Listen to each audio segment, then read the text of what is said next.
are we doing today, ladies and gentlemen? And welcome back to another edition of Cubs Daily. My name is Steven Ryan. We got a lot of stuff to get into. The Cubs are off today before they set up their 3-game homestand with the Arizona Diamondbacks. The Dodgers and Phillies will be coming to town as well next week.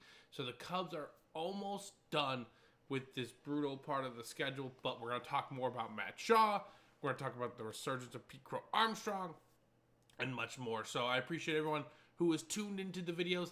Guys, continue to like the videos. They help support the channel. We appreciate all of you. Subscribe. Absolutely. Again, the way to support the channel is absolutely free. No cost to you guys. Just your loyal Cubs fandom is all I need for the channel. So I appreciate everyone. Now, comment down below. What are your thoughts on Matt Shaw being demoted down to AAA? I'm curious to hear your guys' thoughts. We can have more of a full-blown discussion in a video later on. But let's get into it. The Cubs lose the series yesterday to the Padres 4-2.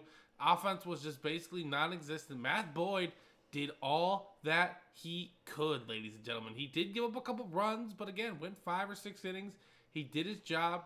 The bullpen, I wasn't going to say the bullpen imploded by any means, but unfortunately, there's just too many little critical mistakes that led to the Cubs losing to the Padres yesterday. And again, it's another one of those victories where you're like, the Cubs could have won this game. And yes, they probably could have. They're not going to win every single game that they could have won. But it's just another one of those victories where you're like, okay, the Cubs are this close. They're competing with these teams. Again, I believe I saw it the other day. The record of the opponents when they're not facing the Cubs is 46-22. That's just an absurd winning percentage, ladies and gentlemen.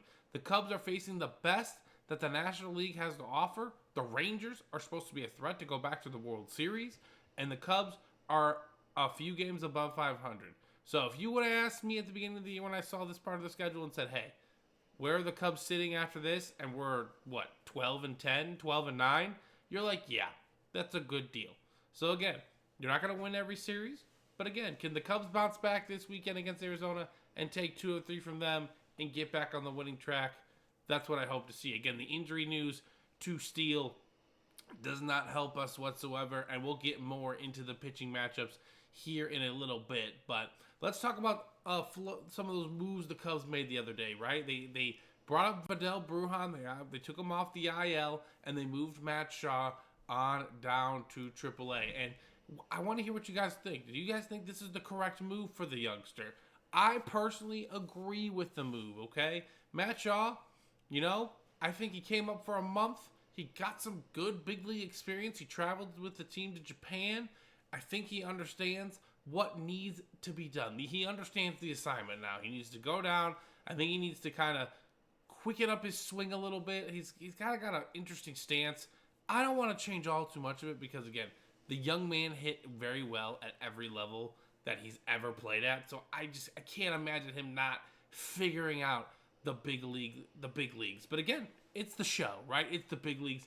Not necessarily going to be the easiest thing to accomplish. But I believe in him still. And again, I think Jed Hoyer said it yesterday. There's a lot of notable Cubs that came up, weren't necessarily 100% there, and then they were sent back down. And then when they came up that second time, they absolutely did fantastic. I mean, we're talking Anthony Rizzo, Kyle Schwarber, etc., etc. Even the Cubs' current right fielder, Kyle Tucker, struggled brutally in his first official call-up to the big leagues with the Astros.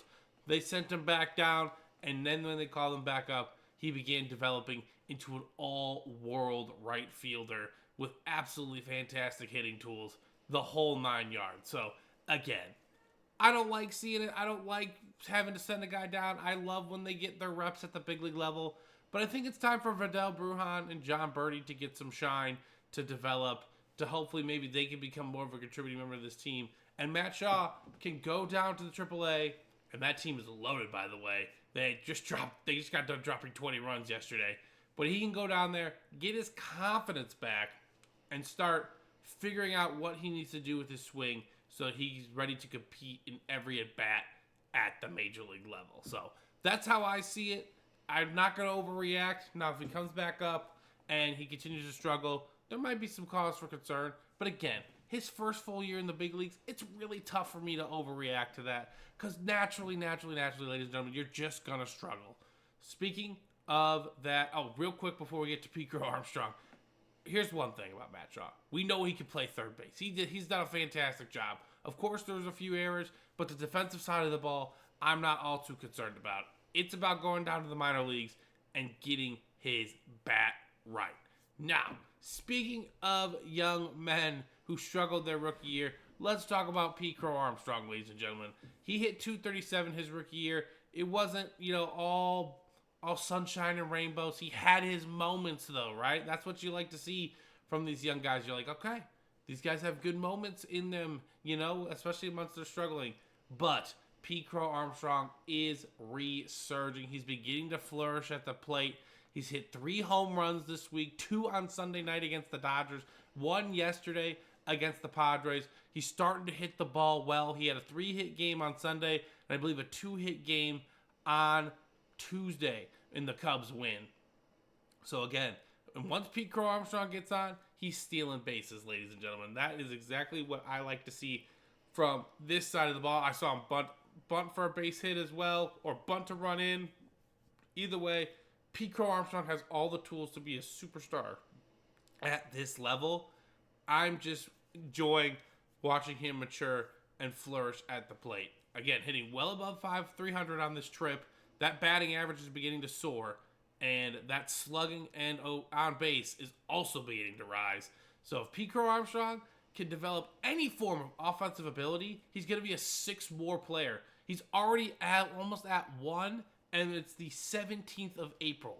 So you want to times that. If he wants to add 1 to his WAR every month, he's going to be a 6 WAR player, which is well above Major League average. And that's just mostly because he's a defensive juggernaut. He's an unbelievable player defensively. Anything he contributes offensively is just icing on the cake at this point. So I'm excited to watch Pete Crow Armstrong personally. And that's where we're going to get into this next one. We're going back to Wrigley, ladies and gentlemen. The Cubs open up against the Diamondbacks for a 3-game set. We got a Friday game at 1:20. I will be there taking it all in. My first trip to Wrigley this year. I'm actually going to be taking my son, who you saw the other day in the channel. It's going to be his first Cubs game, and I'm beyond excited. The Cubs are going to face off against Corbin Burnes. The Cubs pitching staff, as it sits, ladies and gentlemen, is lined up to go Colin Ray, Ben Brown, and Jameson Taillon. I'm not sure how it's going to, maybe we call someone up, maybe we finagle a move here or there. Maybe we're just trying to weather this early April and May injury storm.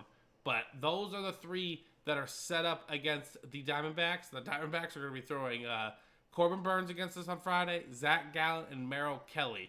So curious to see how the Cubs match up with them. The weather's supposed to be absolutely beautiful, and hopefully we're going to have a good series of games, and the Cubs can get 2 out of 3. But nothing better than that home cooking for this Cubs team, I'd say. They love playing at Wrigley, whether it's cold or beautiful outside. Either way, I am excited. I'm excited to go watch Pete Crow play. I'm excited to see if Birdie or Vidal Brujan get a chance to play third base. The development of this team is exciting. That much I will say. It's only April, and for the gauntlet of schedule we've played, we are right in the thick of things. We're first in the NL Central, which is exactly where I personally would want to be. So again, I want to hear you guys' comments down below about our main man, Matt Shaw. What do you think of the move? What do you think, if you're one of those swing analysts that I see on Twitter all the time? What do you think he needs to do with his swing? Is there some twitch or bring that front foot forward, something like that? I would love to hear your guys' thoughts. And then, ladies and gentlemen, I will be back tomorrow with a more full series preview before we head off to Wrigley. And I hope you all have an absolutely fantastic rest of your day. And I'll see you very soon.